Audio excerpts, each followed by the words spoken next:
আয়নার ভেতরের ভূত। শিবু নিজেকে খুব আধুনিক ছেলে ভাবে। তার বিশ্বাস ভূত প্রেত আত্মা ছায়া এইসব আজগুবি কথা শুধু গ্রামের লোকেরা বিশ্বাস করে। সে প্রায়ই বন্ধুদের বলে, ভূত থাকলে আয়নায় এসে সেলফি তুলুক।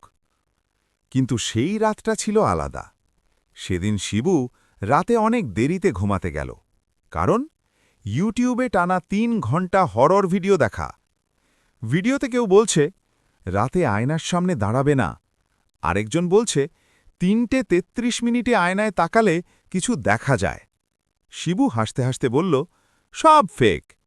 ঘড়িতে তখন রাত 2:54। ঘর অন্ধকার, শুধু মোবাইলের আলো।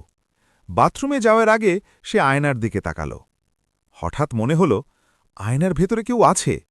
শিবু চমকে উঠল, তার চোখ বড় হয়ে গেল। আয়নার ভেতর একটা মুখ, চুল এলোমেলো, চোখ লাল লাল, মুখে সদা কিছু লেগে আছে। শিবু চিৎকার করে উঠল, ভূত! সে এক দৌড়ে পেছনে সরে গেল। হৃৎপিণ্ড এমনভাবে লাফাচ্ছিল যেন বুক ফুঁড়ে বেরিয়ে আসবে। মনে মনে বলল, আমি তো কাউকে ডাকিনি, আয়নায় কেন ভূত? ভয়ে ভয়ে আবার আয়নার দিকে তাকাল। ভূতও তাকিয়ে আছে, একদম একইভাবে। শিবুর মাথা ঘুরতে লাগল। সে ভাবল, সব ভিডিও সত্যি, আজকেই আমার শেষ রাত। ঠিক তখনই তার মাথায় একটা আইডিয়া এলো। সে চোখ বন্ধ করল, তারপর ধীরে ধীরে এক চোখ খুলল। ভূতও এক চোখ খুলল। শিবু এবার ভয় আর কনফিউশনে চেঁচিয়ে উঠল, এটা কি আমার মনের ভ্রম? সে সাহস করে আলো জ্বালাল, আর আলো জ্বালাতেই পুরো রহস্য পরিষ্কার। আয়নার ভেতরের ভূত আর কেউ না, শিবু নিজেই। চুল এলোমেলো, কারণ সারাদিন চুল আঁচড়ায়নি।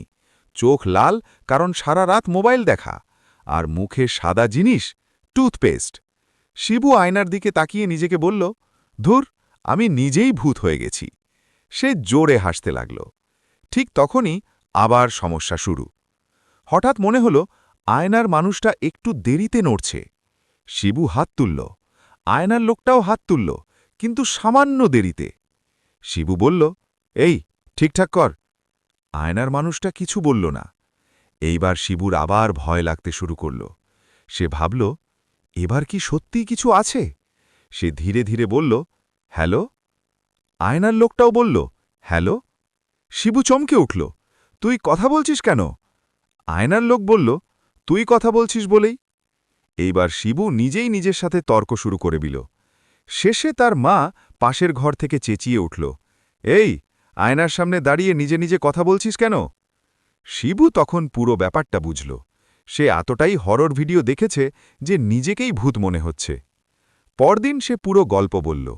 বন্ধু হেসে বলল, ভূতের নাম কি ছিল? শিবু বলল, শিবু ভার্সন 2.0। সেদিন থেকে শিবু একটা নিয়ম বানাল। নাম্বার 1, রাতে হরর ভিডিও নয়। নাম্বার 2, ঘুমের আগে আয়নার সামনে দাঁড়ানো নয়। আর সবচেয়ে বড় কথা, নিজেকে ভূত ভাবা নয়। কিন্তু একটা ভালো দিকও হল, এই গল্পটা সে ইউটিউবে শেয়ার করল। ভিডিওর নাম দিল, আয়নার ভেতরের ভূত আসলে কে? ভিডিও ভাইরাল হয়ে গেল। মানুষ কমেন্টে লিখল, ভাই, ভয়ও লাগলো, আবার হাসিও পেল। এইটাই আসল কন্টেন্ট। শিবু বুঝল, ভয় আর মজা একসাথে দিলে মানুষ পছন্দ করে। বন্ধুরা, অনেক সময় আমরা নিজেরাই নিজের ভয় তৈরি করি। অন্ধকার, আয়না আর বেশি হরর ভিডিও, এই তিনটেই সবচেয়ে বিপজ্জনক। তাই রাতে আয়নার সামনে দাঁড়ানোর আগে মনে রেখো, ওটা ভূত না, তুমিই।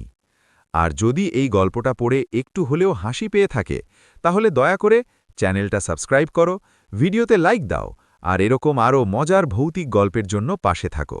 কারণ এখানে ভয় আছে, কিন্তু ভয় পাওয়ার থেকেও বেশি আছে মজা। আর এই ধরনের গল্প আরও শুনতে চাইলে কমেন্টে অবশ্যই জানিও। আমি আরও এরকম মজার ভৌতিক গল্প নিয়ে হাজির হব। দেখা হচ্ছে পরের ভিডিওতে। ততক্ষণের জন্য টাটা।